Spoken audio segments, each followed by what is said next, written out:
What's up? I've been giving some thought to can you be spiritual and atheist? Or can you be spiritual and not, which it's kind of the same thing, what I just said. Can you be spiritual and atheist, or can you be spiritual without a belief in God? And so, if you look up the word spiritual, it's something beyond yourself.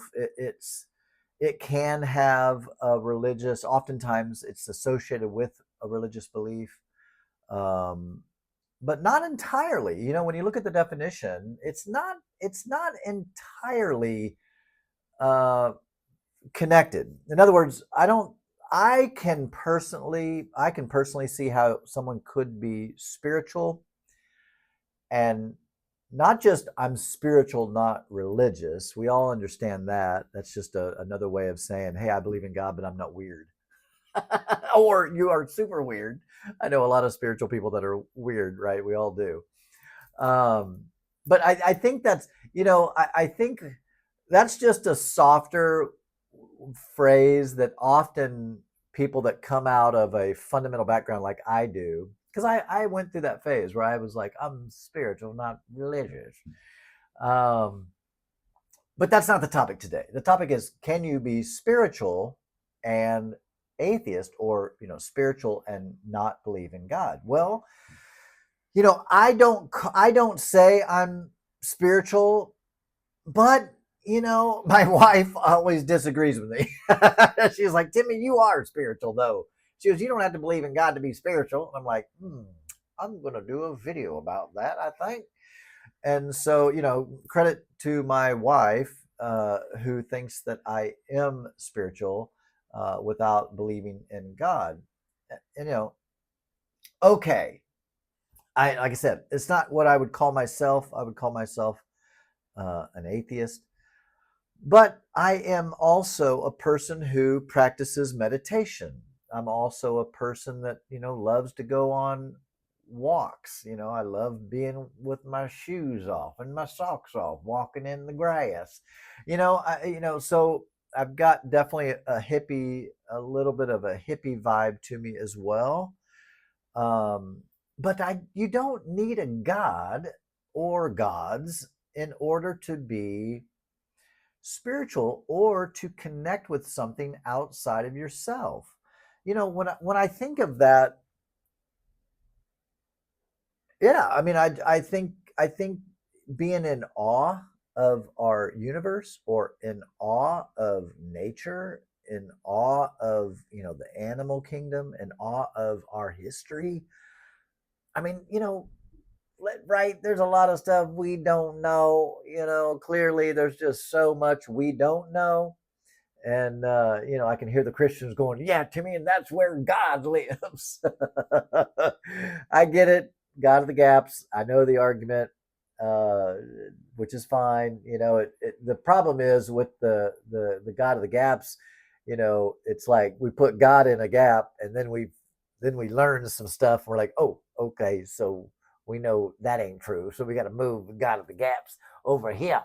It's like we Christians constantly move the goalposts. And I remember doing that as a Christian.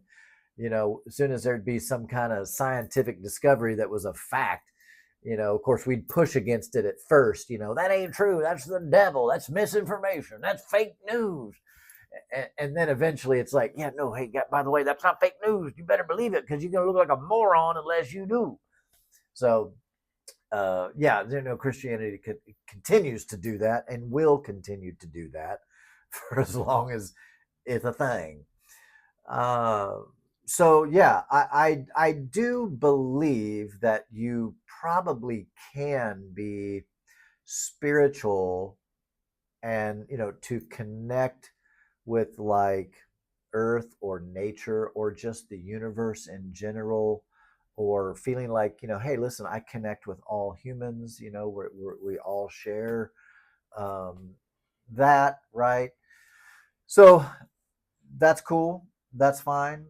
And I do actually think that it is possible. I know that word spiritual, I think a lot of us who are atheists, we really hesitate with that word, because for so many of us, it it just elicits a belief in God. It's like when you think of the word spiritual, you think of spirits, right? And so spirits, and God and angels and demons and right, trolls and fairies, and I don't believe in any of those things. I have a friend that he actually calls himself atheist, but he believes in ghosts. I won't call him out here, but he believes in ghosts, and that's fine.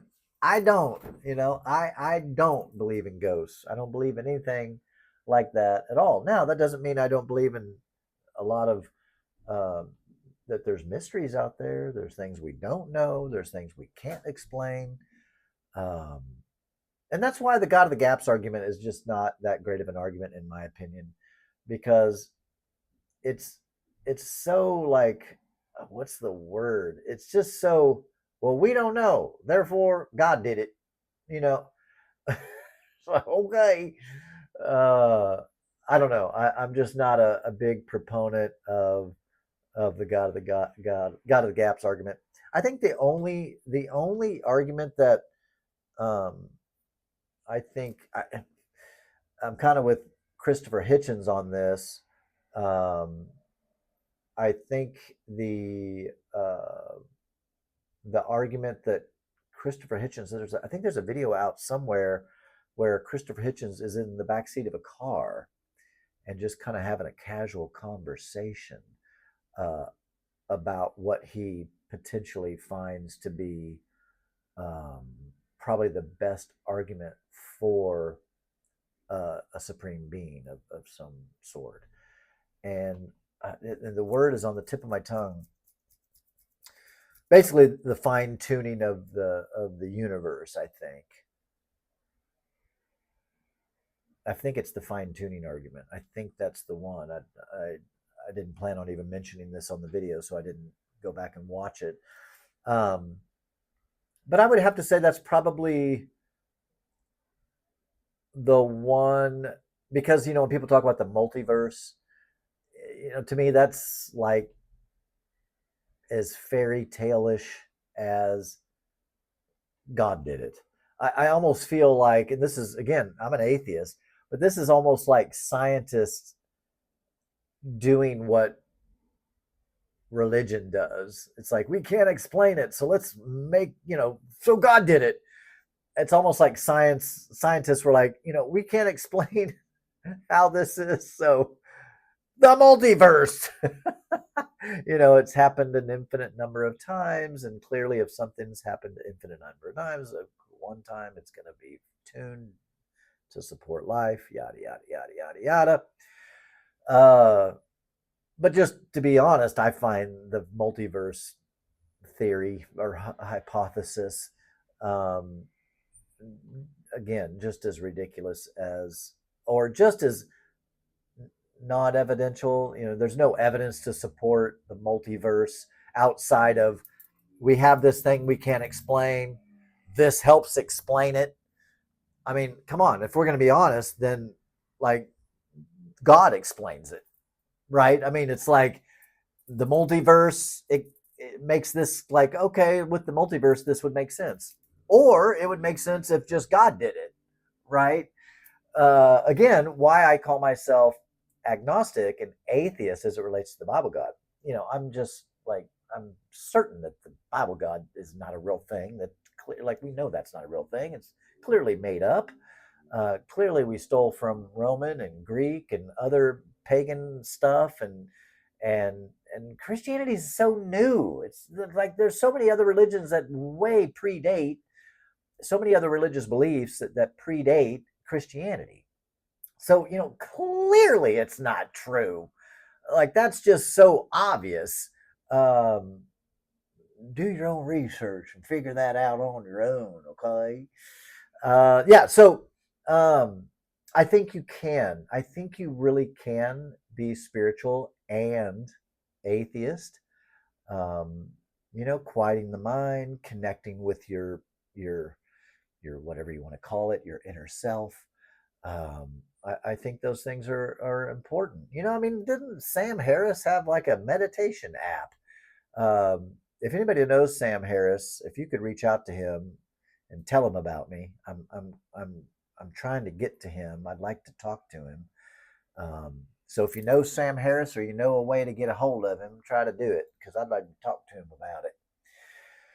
All right, guys. As always, Cuss and Discuss below. If you are on Facebook and you would like to be a part of our Facebook group, it's a free group. It's just a great way to have fellow friends who are atheist, agnostic, going through a deconstruction process, who are spiritual but not religious. If you're a Christian and you believe the Bible is the Word of God, blessings to you, but you ain't welcome in the group.